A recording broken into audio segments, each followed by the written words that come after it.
Story 1. I am a socially awkward weirdo, and people notice it immediately. Story 2. I get angry or annoyed very quickly and let it ruin my whole day. I have a very hard time containing it, and I make it everyone else's problem. It is embarrassing. Story 3. I am simultaneously very good at handling chaos and staying composed under stress, but I also get overwhelmed easily. Story 4. I physically cannot muster the energy to engage in conversation when I am overwhelmed or exhausted. I hear my own frustrated thoughts and always feel self-critical afterward. Attention deficit hyperactivity disorder shutdowns are real and painful. I wish people would stop glorifying them and calling them a funny personality quirk. They are difficult to deal with. Story 5. I overthink everything and spiral too quickly over small things. Story 6. I will answer truthfully for once. I cannot connect with people. I have to fake interest in whatever they are talking about, but I really do not care. I used to be good at it, but I am tired and cannot be bothered to pretend half the time. I cannot be bothered to add pitch variation in my voice at the moment, and that makes me come off as depressed. No matter what, there is always a disconnect. Even if I meet someone I think is cool, it is not a connection. It is more like an obsession or possession. That does not last long, because before you know it, they have done something to upset me and the obsession is over. Story 7. I'm not intellectual, though I wish I were. I'm attracted to intellectual people, but I have a hard time understanding abstract concepts I cannot see, touch, or experience. When people talk about thoughts and ideas, I can't grasp what they mean and I get bored. I also don't remember most of what I've read, so I can't discuss deep subjects. People want proof and I can't provide it because I don't remember where I read it. Sometimes what I've read becomes distorted in my mind, so I can't present it accurately and I avoid those topics. I end up talking about trivial things like food, celebrities, or TV shows. Story 8. I often find that I do not have an opinion and just go along with the majority. Overall, I need more self-confidence. Story 9. I tend to be insecure. When others notice, I become more self-conscious, which reinforces their awareness. Story 10. I'm so jealous of the person I love. It's the kind of jealousy that comes from love. Of course, I would not kill anyone because this is real life and I'm not the sort of person who could do that. I'm too soft-hearted and I do not have the guts. Still, I sometimes get the urge to make someone vanish from the world if they even look at my partner. I don't know why I get so angry. I don't want anyone to look at him, talk to him, or touch him.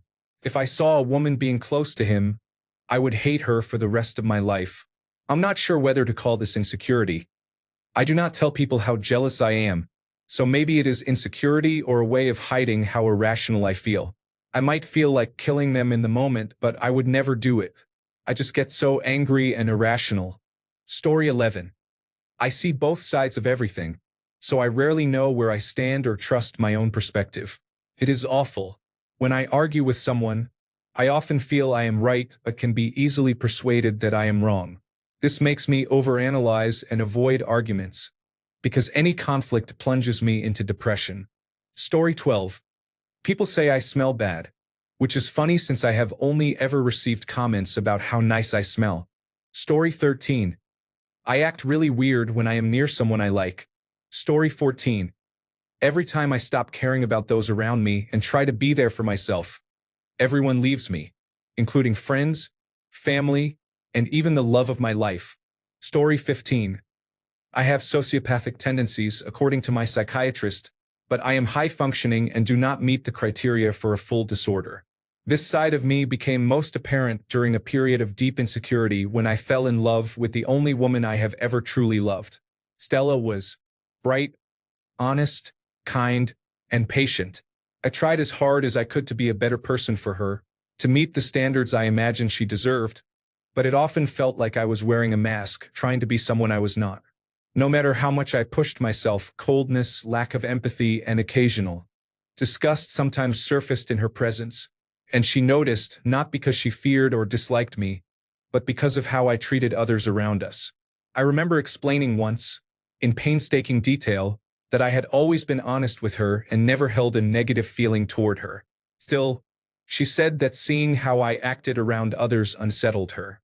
My insecurity remains, knowing that, for whatever reason, I am broken and can never truly connect with someone, even if I am completely transparent and honest. People instinctively see that side of me and interpret it as danger. Story 16. I don't have one.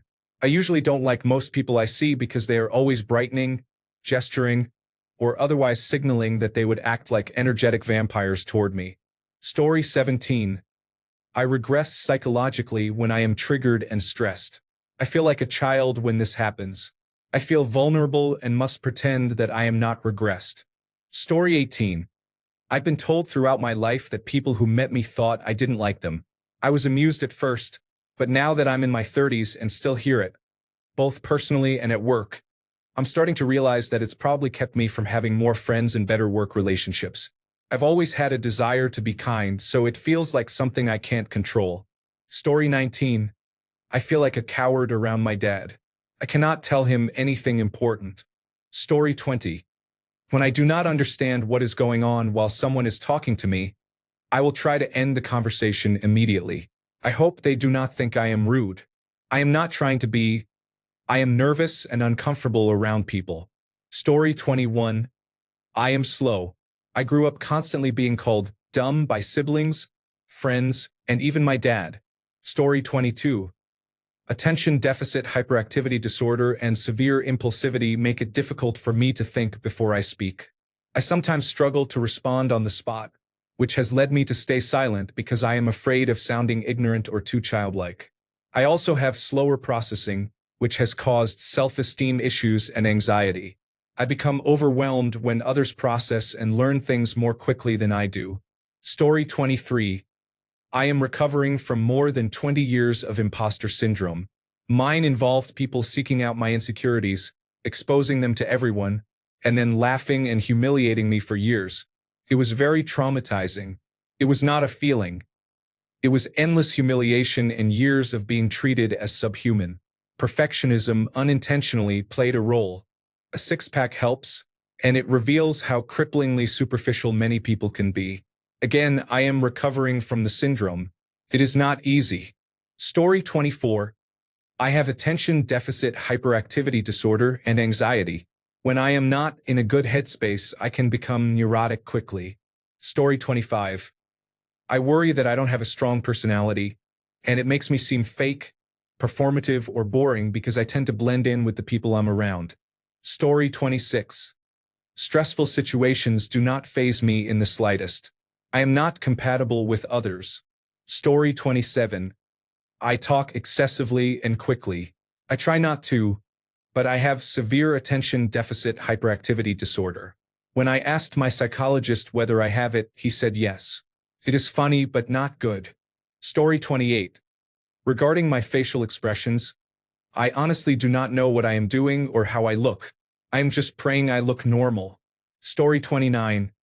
I feel that other people are able to engage in small talk so easily, and I have a hard time maintaining interest when exchanging pleasantries.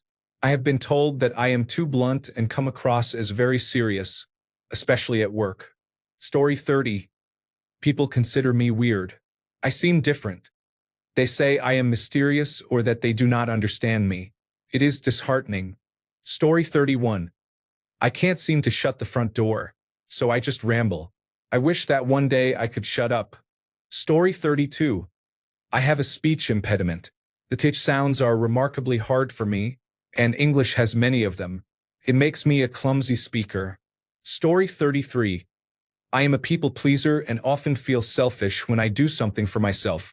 Story 34. I feel awkward and think people choose to keep their distance. As a result, I withdraw and do not socialize much, so I do not have many friends. I know it is all in my head and I am being irrational, but I cannot help it. I tend to shut down in public settings. Story 35. My autism makes me so frustrated at times. Why cannot I just do normal things that other people do without feeling like an idiot? Story 36. I am genuinely a horrible and abusive person, but the people around me pretend I am a good and kind person so as not to hurt my feelings. Story 37. With my autism, I can struggle to recognize faces. This difficulty with facial recognition also makes it hard to read facial expressions and tell whether someone is happy or sad. I have come to terms with it more since I saw Ann Hegarty, who is also autistic, discuss the same issue on television. Even so, it makes me feel insecure. I often wonder what people think if they recognize me, but I do not recognize them. I am open about having autism, so everyone I know is aware, but I still worry I upset people when I have trouble recognizing their faces. It is usually worse with people I have not seen for a few years, although sometimes I experience face blindness with people I see every day. Story 38. If anyone talks to me at all, which is rare, I am really boring. Story 39. I'm not very unique. I don't know. I feel like my personality is very generic, and I do not have many interesting traits. Story 40. They say I'm too nice and avoid confrontation. So they see me as soft instead of recognizing that I'm a good person who simply wants to treat others with respect. Story 41. People assume I'm a pushover or weak once I get comfortable with them. They leave me out of social plans or take advantage of me when it's convenient. Story 42. I experience imposter syndrome. I have 2 degrees, am working on my 3rd, and am good at my job. I constantly worry that I am making it up as I go and that someone will find out. Story 43. Funny enough, my worst problem is that I am insecure. Desperately and overwhelmingly so. Story 44. The comfort I have in being by myself can be isolating if I do not push myself out of my head. Story 45. I defuse situations when I could potentially get in trouble or when I am in trouble. I hate that I do not let the awkwardness sit or allow myself to be judged in real life. I do not care online, but in person I redirect the conversation to another topic. The new topic is still relevant and necessary, but I switch to it very quickly when I feel ashamed. On one hand, it is more efficient and productive. On the other, I am being dismissive and unaccountable. Story 46. I feel like I am boring to talk to. After hello, how are you? I usually run out of things to talk about. I often let the awkward silence sit between us, and I hate it. As a woman, it feels even worse when I am talking with a man. When I run out of icebreakers, I start asking if they are really sure they want to go out to lunch, which gives them an easy option to back out. Or I say the dumbest things, like throwing out a flirty-sounding line when I am not intending to flirt because I feel awkward and not attractive. Story 47. I either shut down socially and seem stuck up, or I talk way too much and cannot stop. Story 48. I have attention deficit hyperactivity disorder and probable autism. How do I explain to someone why they need to drive a certain way across town because any other route makes me extremely uncomfortable? Story 49. I worry a lot about whether people like me. This comes from being bullied in elementary and high school, and then being excluded in undergraduate and graduate school. I am very self-aware and try to understand what it is about my personality that may be off-putting to people. I also have great friends who care about me and say I am great, but I remain very insecure in group settings. Story 50. I do not have much patience for stupid people or large crowds. Story 51. I wish I could find someone with the same sexual appetite before my erectile function declines. Then, when sex is no longer an option, the same person and I could enjoy other grand, non-sexual activities together. We could look back on an awesome, healthy sex life and, in our later decades, not have to worry about sex or lovemaking, enjoying undistracted time together. It is just a dream of mine. Who knows if anyone else likes the sound of that? Story 52. I tend to be the peacemaker in certain situations, such as my siblings' arguments or my friends' fights, and sometimes I really hate it about myself. People never come to my aid in arguments. Why should I do it for them? I will always do it, though. It is something inside me. Story 53. My antisocial, low energy, and introverted self. I mostly observe and listen when I am in a gathering or even if I am part of a group chat. Hindi ako makasaba sa topic at pakiramdam kayo ay naiba kapag ganoon. Mas pinipili kong satan ang sarili ko ng emosyonan kaysa masatan ang damdamin ng iba. Masyadong sensitibo ako sa sasabihin ng ibang tao, kaya nananatili ako sa comfort zone ko. Madali rin akong umiyak. Nakaka-frustrate. Story 54. I cannot carry on a conversation for the life of me. I come from a very introverted family and have been practicing for the past 8 years or so with my wife's very extroverted family members. I don't know what to say to keep a conversation flowing naturally. Story 55. I try to explain things in a way that others can understand, but my wording comes out strange even though it sounds perfectly logical in my head. Story 56. As an overweight man, my penis retracts like a turtle's head and becomes flush against the surrounding pubic fat when flaccid. Story 57. I am not dependable, competent, or consistent. I lack the wherewithal to get things done and feel unproductive. Story 58. I'm an overthinker, which can be paralyzing in most relationships. Story 59. I am sometimes unconsciously condescending, and I can prevent it most of the time by simply thinking about what I'm saying. Story 60. I hate how unbearably shy I am, especially with new people and with men. It makes me feel like I am a little kid. Story 61. I can be unintentionally patronizing. It happens because I like giving advice and I guess I come across as condescending. Story 62. I am afraid I come across as overly critical or negative. My mother is like this, and it makes being around her unpleasant. I would absolutely hate to give others the same impression. Story 63. I am constantly undermined for being a woman. Story 64. I am a solid-looking man who dresses well and is tall, but I wish my hairline were better and my face were less chubby. Shaking my head. Story 65. I overshare a lot. Cannot help it. I say shit, then instantly regret it. Story 66. I care what other people think of me, but even with therapy, I have not been able to get over it. Story 67. I do not enjoy concerts, clubs, or socializing. I only intrinsically crave the outcome. Story 68. When someone raises their voice even slightly, I freeze and shake so much that I can barely speak coherently. It leaves me unable to defend myself and very afraid of ending up with an abusive partner who could easily weaponize it against me. Story 69. I am not good enough to be a first choice for anyone, and then I become too much for those who choose me. I worry I will scare them away and they will leave me. I am trying to get better, especially since my core friends have been very patient with me.